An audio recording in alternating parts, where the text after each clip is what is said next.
What happens when one of Britain's most beloved actors walks into what he thinks is a friendly chat show interview, only to discover the host has prepared an ambush that would make a tabloid journalist blush? This is the story of how Hugh Grant, the charming leading man we all know from romantic comedies, found himself in the most uncomfortable television moment of his career, and why Jimmy Kimmel's behavior that night crossed every line of professional courtesy. The green room buzzed, with the usual pre-show energy. Hugh Grant sat quietly, adjusting his tie and running through talking points about his latest film project. His publicist had assured him this would be a light, entertaining segment, the kind of promotional appearance that had become routine over his decades in Hollywood. Grant, ever the professional, had prepared a few witty anecdotes and was ready to charm the audience with his signature self-deprecating humor. What Grant didn't know was that Jimmy Kimmel had spent the better part of the week researching not his latest movie, but every controversial moment from Grant's past. The host had compiled a folder thick with tabloid clippings, old interview, transcripts, and gossip column mentions dating back years. Kimmel's producers had encouraged this approach, promising it would make for compelling television. They were right about one thing: it would certainly be memorable. As Grant was called to the stage, the audience erupted in warm applause. He waved, flashed that famous smile, and settled into the guest chair with the easy confidence of someone who had done this hundreds of times before. Kimmel greeted him with what seemed like genuine enthusiasm, and for the first few minutes, everything proceeded exactly as Grant had expected. "Hugh, great to have you here," Kimmel began, his trademark grin wide and seemingly welcoming. "You look fantastic, by the way. Hollywood's treating you well." "Thank you, Jimmy. Always a pleasure to be here," Grant replied smoothly, settling back in his chair. "Though I have to say, your studio is considerably warmer than London this time of year." The audience chuckled appreciatively, and Grant felt himself relaxing into the familiar rhythm of late-night television banter. This was going to be easy, he thought. Just another promotional stop on the endless circuit of talk shows and interviews that came with every film release. "So let's talk about your new film," Kimmel continued, and Grant leaned forward slightly, ready to launch into his prepared talking points about the project, the cast, and the experience of making it. But Kimmel had other plans. "Actually, before we get to that," Kimmel said, his tone shifting almost imperceptibly, "I have to ask you about something that's been bothering me. You've been in the public eye for, 30 years now? And you've had some, shall we say, interesting moments along the way." Grant's smile faltered slightly. This wasn't the direction he had expected the conversation to take, but he remained composed. "Well, I suppose we all have our moments, don't we?" "Oh, absolutely," Kimmel agreed, but there was something in his voice now that made Grant's publicist, watching from the wings, shift uncomfortably. "But your moments have been particularly, public. And I'm curious about something. Do you ever feel responsible for the way the British press treats celebrities? Because it seems like every time you've had a scandal, you've managed to turn it into a crusade against the media." The question hung in the air like a challenge. Grant blinked, clearly taken aback by the directness and the accusation embedded within it. This was not the softball interview he had been promised. "I'm sorry, I'm not sure I understand what you're getting at," Grant said carefully, his British accent seeming to sharpen slightly as his defenses went up. Kimmel leaned back in his chair, looking pleased with himself. "Oh, come on, Hugh. The phone hacking scandal, your testimony against Rupert Murdoch, all of that. It's almost like you've positioned yourself as this champion of privacy rights. But isn't it convenient that this crusade started right after your own personal scandals became front-page news?" The audience had gone noticeably quieter. What had started as a typical late-night comedy show was beginning to feel more like a deposition. Grant's jaw tightened, and for the first time since sitting down, he looked genuinely uncomfortable. "I think you're mischaracterizing my involvement in press reform," Grant said, his voice measured but with an edge that hadn't been there moments before.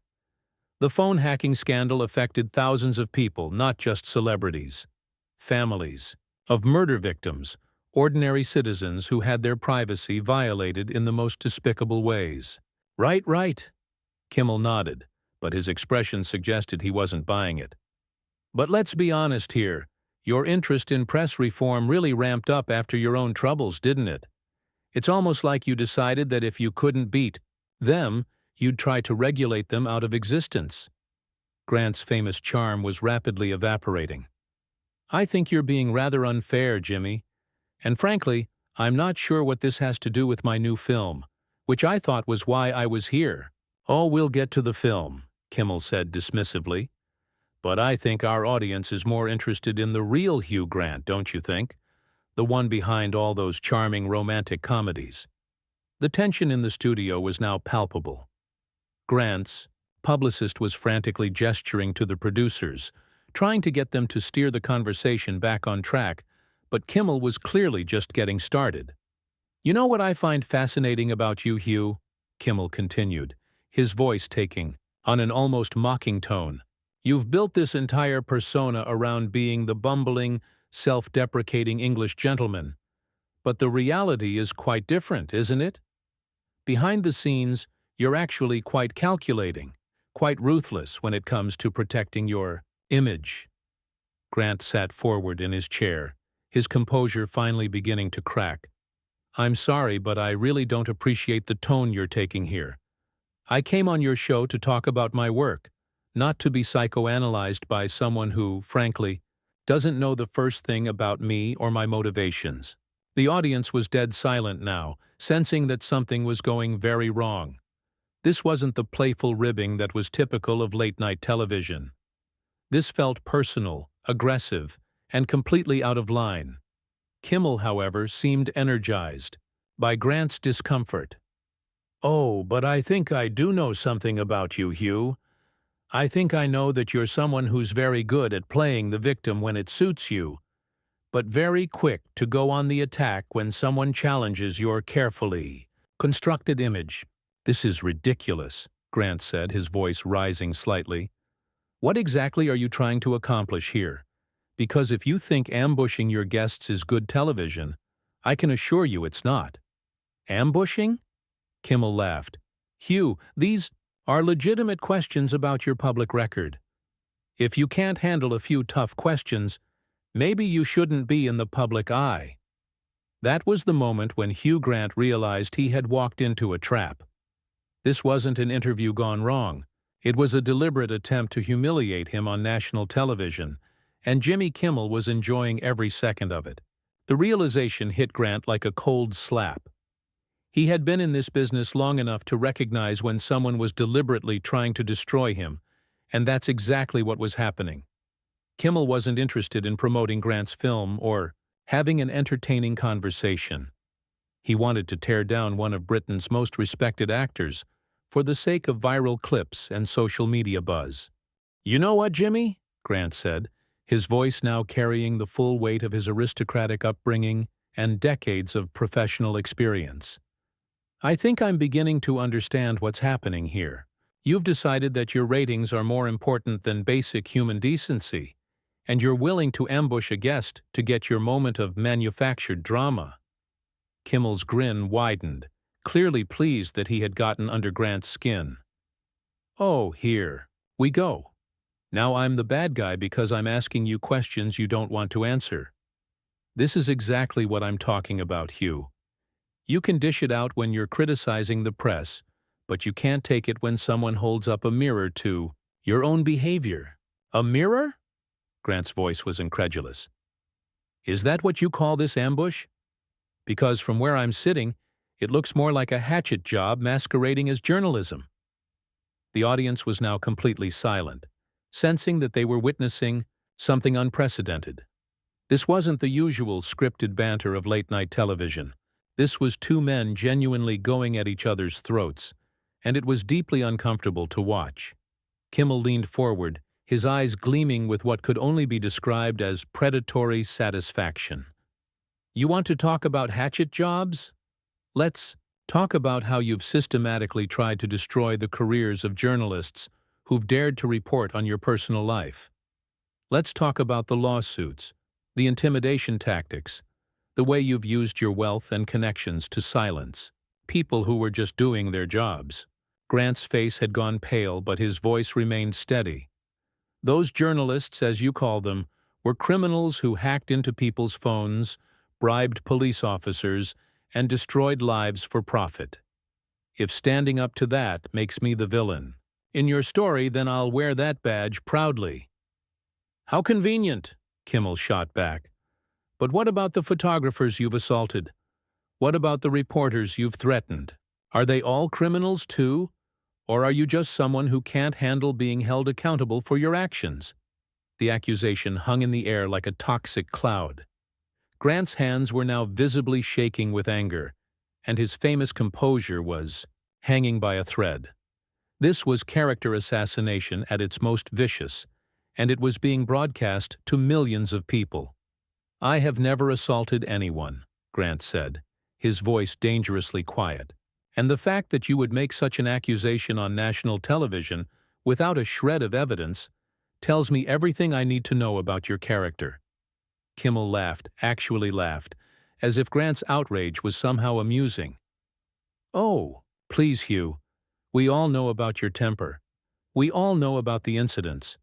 You can pretend to be the injured party here, but everyone watching knows the truth. What truth is that exactly? Grant demanded, his voice rising again. Because from where I'm sitting, the only truth I can see is that you're a bully who's using his platform to attack someone who can't fight back on equal terms. Can't fight back? Kimmel's eyebrows shot up in mock surprise. You seem to be doing just fine to me. In fact, this is the most animated I've seen you in years. Maybe this is the real Hugh Grant, the one your publicists usually keep hidden. Grant stood up abruptly, his chair rolling back slightly. The sudden movement sent a ripple of shock through the audience, and even Kimmel looked momentarily surprised by the physical nature of Grant's reaction.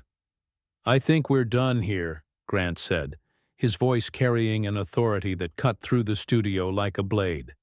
This isn't an interview, it's a public execution, and I refuse to participate in it any longer. But Kimmel wasn't finished. He had clearly planned this moment, and he wasn't about to let his victim escape without delivering the killing blow. Running away, Hugh? That's very mature, very professional. I guess when the questions get tough, the tough get going, right? The mockery in Kimmel's voice was unmistakable, and it had the desired effect. Grant stopped in his tracks, his back still to the host, his whole body rigid with fury. The studio was so quiet you could hear the hum of the air conditioning system.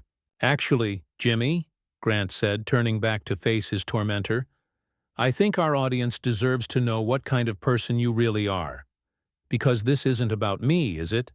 This is about you. This is about a failed comedian who's so desperate for relevance that he's willing to destroy someone else's reputation for a few minutes of viral fame. The audience gasped. Grant had just crossed a line that guests simply didn't cross on late-night television. He had attacked the host directly, personally, and brutally. Kimmel's face flushed red, his carefully maintained composure finally cracking. Failed comedian? Kimmel sputtered.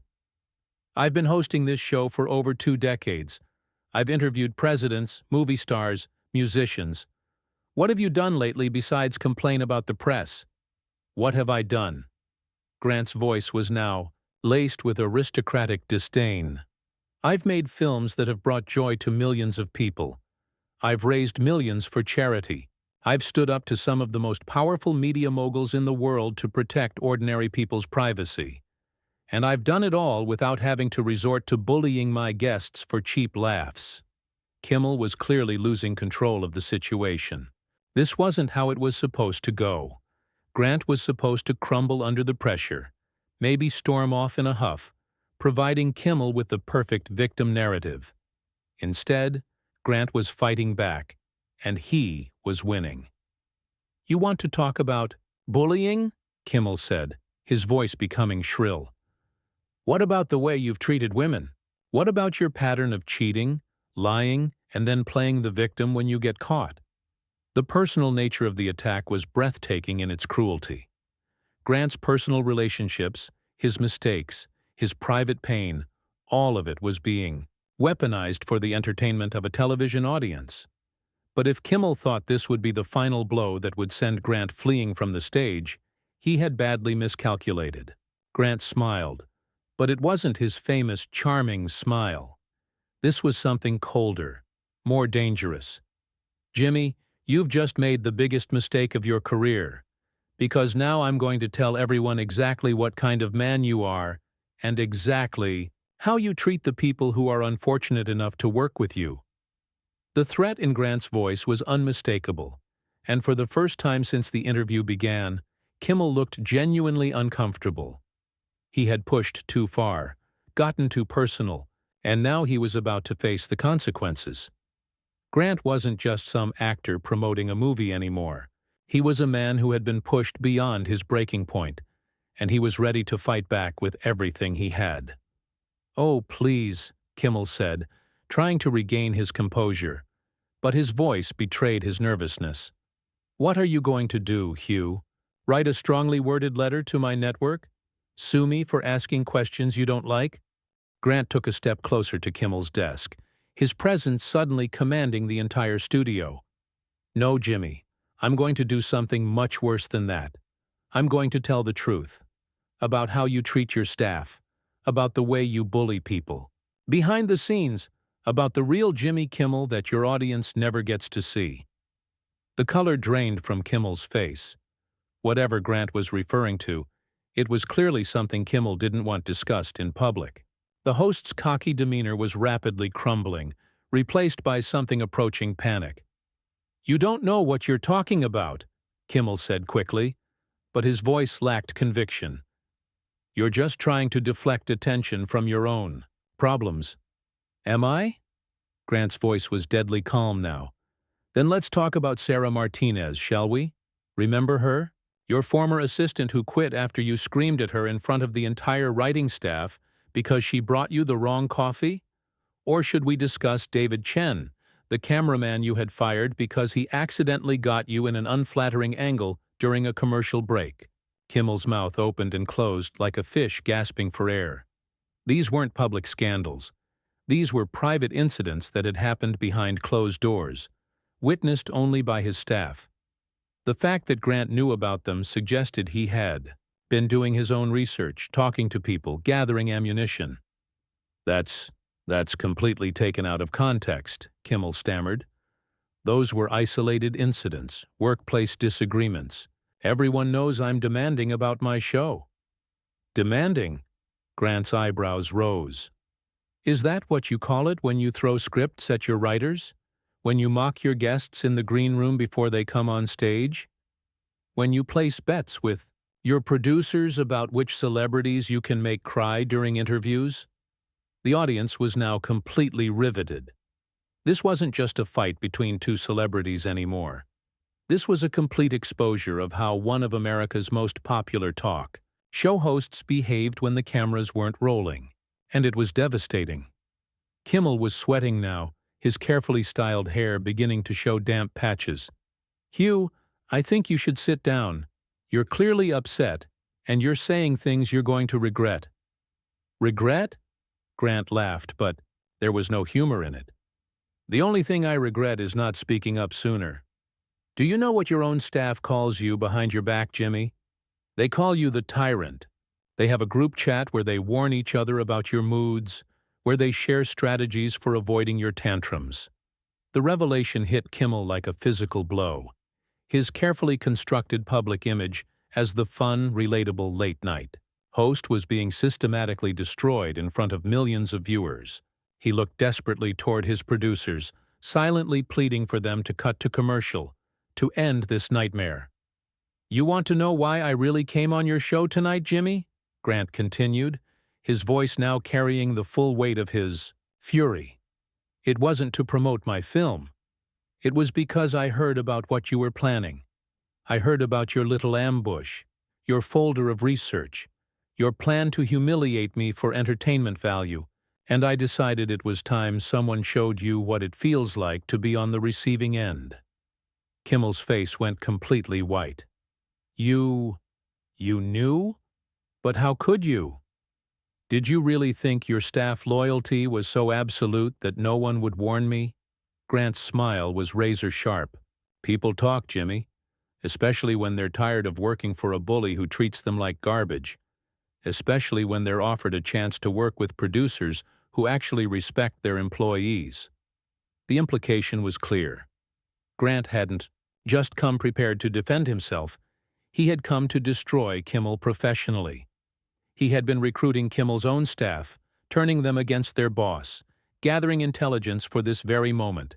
"This is insane," Kimmel said, his voice rising to a near shriek. "You can't just come on my show and attack me like this. Security! Where is security?" "Security?" Grant looked genuinely amused now. "Jimmy, you invited me here. You wanted to have a confrontation. Well, congratulations. You got one. The only difference is that you're losing." The studio audience was now openly murmuring among themselves, some pulling out their phones to record what was clearly becoming television history. This wasn't just a celebrity meltdown, this was a complete role reversal, with the guest systematically destroying the host on his own show. Kimmel made one last desperate attempt to regain control. "Ladies and gentlemen, I think we need to take a commercial break. Hugh Grant is clearly having some kind of breakdown, and I think it would be best if we got him some help." But Grant wasn't finished. "A breakdown? Is that what you call it when someone finally stands up to you? When someone refuses to be your victim? Because that's all this ever was, wasn't it, Jimmy? You needed a victim for tonight's show.